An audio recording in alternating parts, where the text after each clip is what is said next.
구독과 좋아요, 알림 설정, 플리즈!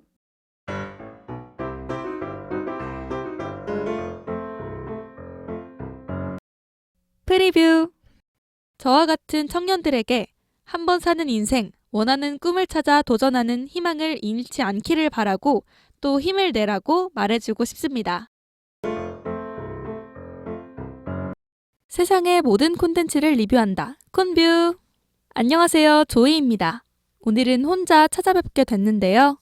콘뷰의 Z세대 아나운서로서 요즘 큰 화두로 떠오르고 있는 쉬는 청년과 청년 일자리에 대해서 이야기해보려고 합니다. 재밌게 들어주세요.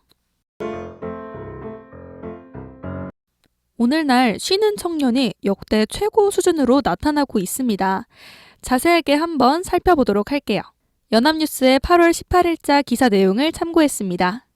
시작에 앞서 쉬었음이라고 불리는 사람들은 취업자나 실업자가 아닌 비경제 활동인구 중 중대한 질병이나 장애가 없지만 막연히 쉬고 싶은 상태에 있는 사람들을 말합니다. 18일 통계청의 조사에 따르면 지난 7월 청년층 가운데 쉬었음 인구는 작년 같은 달보다 무려 4만 2천 명 늘어난 44만 3천 명으로 집계됐다고 합니다. 다른 연령대와 비교해보아도 굉장히 높은 수치인데요. 지난달 모든 연령대 가운데 가장 적었던 쉬었음 인구는 40대로 28만 4천 명으로 청년층과 비교해봤을 때 거의 2배가 조금 안 되는 수치입니다. 더 큰 문제는 단순히 양이 늘어나고 있는 것뿐만 아니라 이 청년들이 일할 의사조차 없는 것으로 조사됐다는 건데요. 쉬었음 청년 가운데 일하기를 원하냐는 질문에 아니라고 답한 이들은 무려 75.6%, 33만 5천 명에 달했다고 합니다. 가장 많았던 이유는 원하는 일자리가 없을 것 같아서, 다음으로는 일거리가 없어서, 그리고 교육, 기술, 경험이 부족해서 순서대로 나타났다고 합니다. 그렇다면 청년 일자리 문제가 나타나는 원인과 현상에 대해서 살펴보겠습니다. 앞서 보았던 이 쉬었음 응답은 원래 60세 이상 노년층에서 많이 나타났는데요. 문제가 되는 이유는 사회의 중심추가 되는 경제활동의 핵심 연령층에서 이러한 흐름이 강해지고 있다는 겁니다. 그렇다면 현재 청년 고용시장은 어떨까요?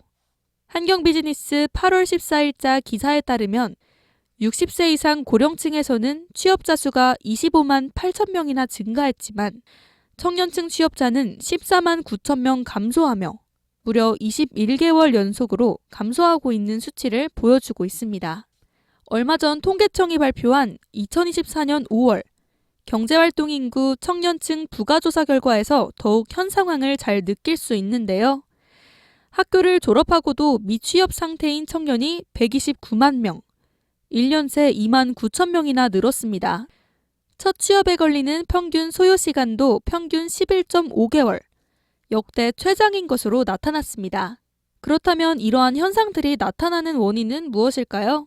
중앙일보의 8월 19일자 신문에 따르면 다양한 원인들이 존재하지만 대기업과 중소기업의 임금 격차가 주요 원인 중 하나로 나타나고 있습니다.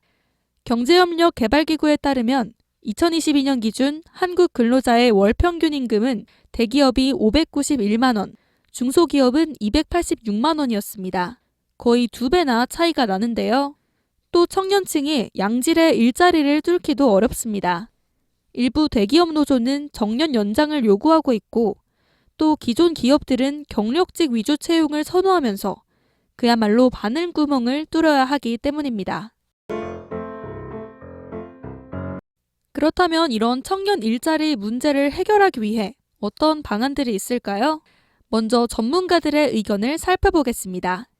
중부매일신문 8월 15일자 칼럼에 쓰인 글을 보면 양질의 일자리 창출 기반을 강화하는 생태계 조성을 고민해야 한다고 말하고 있습니다. 또 정부가 올해 대폭 확대한 청년 취업 지원 예산의 정책적 효과성도 점검해 봐야 한다고 합니다. 높은 고용률과 낮은 실업률 지표는 청년층의 현 상황을 보여주기 못하기 때문에 이를 위해 더 많은 신경을 써야 한다고 말합니다. 또 서정원 중소기업중앙회 인력정책실장은 일하지 않고 구직 의지도 없는 고학력 무직자, 다시 말해 고학력 니트족 또한 늘어나고 있는 추세를 보이고 있기 때문에 청년들의 중소기업 기피 현상 완화를 위해 현실에 맞는 주거복지와 목돈 마련의 기회를 넓혀줄 필요가 있다고 말했습니다. 저도 글을 읽으면서 이런 청년 실업 문제를 해결한 성공 사례를 찾아봤는데요. 머니투데이의 2023년 6월 21일자 기사를 참고했습니다. 영국에서는 청년 실업이 증가한 1990년대 복지에서 일터로 라는 슬로건의 청년 뉴딜 정책을 실시해 6개월 이상 실업급여를 신청하려면 강제로 직장 탐색과 기능훈련에 참여하도록 하는 정책을 펼쳤습니다. 이 프로그램으로 영국 정부는 무려 7만 명에 가까운 청년 실업자가 새 일자리를 찾도록 추진하는 데 성공했다고 합니다. 또 독일의 경우 젊은 여성 인재를 산업 현장으로 진출시키는 걸스데이 정책으로 대표적인 성공을 이뤄냈는데요. 이과 분야의 여학생들은 1년에 한 번 직업훈련이나 시설, 기관에 방문해 취업 의지를 키우도록 하는 정책입니다. 네, 오늘은 쉬는 청년과 청년 일자리 문제에 대해서 한번 얘기해 봤는데요. 저 또한 현재 구직 활동을 하고 있는 청년으로서 절대 청년들이 일을 하고 싶지 않은 것이 아닌 길고 긴 취업 준비 생활에 지친 것이라는 생각이 듭니다. 저와 같은 청년들에게 한 번 사는 인생, 원하는 꿈을 찾아 도전하는 희망을 잃지 않기를 바라고 또 힘을 내라고 말해주고 싶습니다. 그럼 다음에 더 좋은 콘텐츠로 찾아오겠습니다. 콘바!